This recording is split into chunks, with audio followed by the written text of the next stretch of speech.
let's talk about the here and now with the Buffalo Bills, and starting with the most recent preseason game. Very simple question: what was that, Steve? Yeah, it was a stinker. That was a stinker. So in what do you Chicago. think? What do you think? Yeah, certainly that I've seen that before. I mean, I was a part of it. It was all too familiar to me. We used to go 0-4 under Marv Levy before we'd go to the Super Bowl in the preseason. Okay. But that was a stinker, and I think it shocked a couple of. It's not that they were bummed about losing the game, but they just didn't feel like they were competitive. I think there's a lot of things in it. The road trip, the couple of days in flopping in a hotel with nothing to do. They showed up flat. They didn't game plan, and I think I don't know anything about the Bears and what they, but I get the feeling the Bears wanted to look good in that game, so they game plan, played their ones. I think they gave Caleb Williams a few extra things to work with offensively. They let him air it out a little bit. And that's it's a testament to how thin the margins are. You got a team that won 5 games. I think Chicago won 5 games last year, and the Bills are in the conference championship. And if you don't show up with your guys, you're going to get your head handed to you by anybody. Even in the preseason, the Bills didn't play their top 25 or 30 guys, so there's a little bit of that in there. But you could tell in Sean McDermott's post-game press conference, in talking to some of the players, yeah, that was a little embarrassing for him. And I don't know how much different it'll be this week in Tampa Bay on Saturday.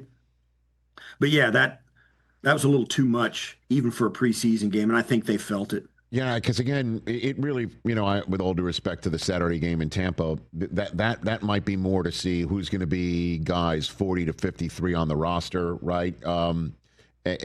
More than a prism or an indication of what things are going to look like when it really starts in a big, huge way, in the first Sunday night of the season with the Ravens coming into Orchard Park. So that said, I mean, just nationally, Steve, the conversation I think last year was disrespectful, and the Bills responded by basically saying, yeah, we're just going to win the division again. And as a matter of fact, we're going to wrap it up with 5 weeks to go.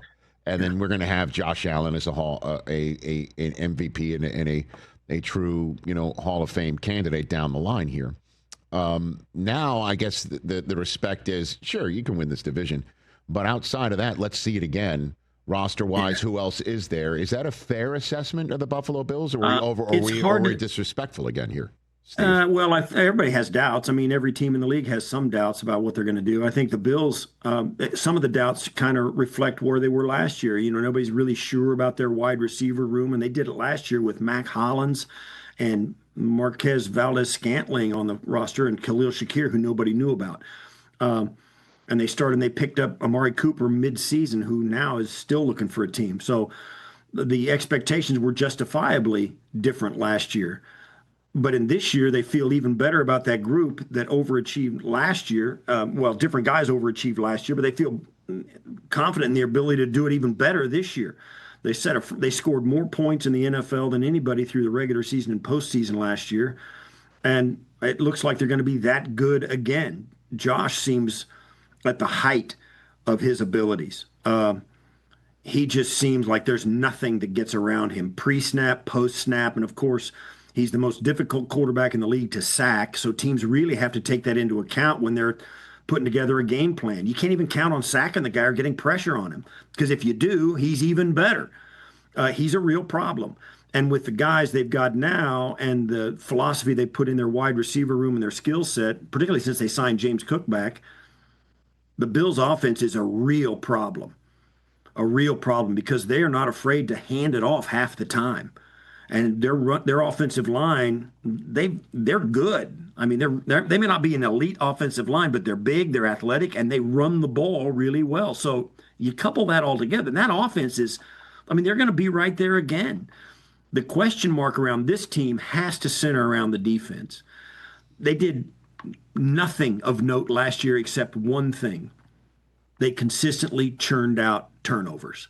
They couldn't get teams off the field in third down. They couldn't stop the run. They couldn't rush the passer. It was all the best they could do is middle of the roads type numbers defensively. But they did get turnovers.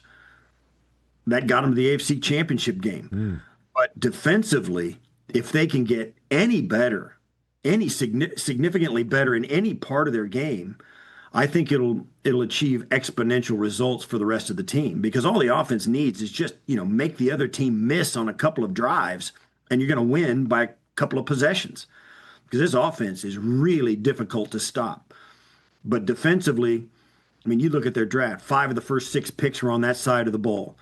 3 of them were on the defensive front. And they got a really good corner in Max Hairston, who, when he gets back, he'll be plugged in pretty quickly, I would think. But if the defense is where the question marks are, and if that does get better, this team is going to be an even tougher out than they were a year ago when they got the conference championship. Catch the Rich Eisen Show live weekdays from 12 to 3 p.m. Eastern on Roku Sports Channel in the U.S.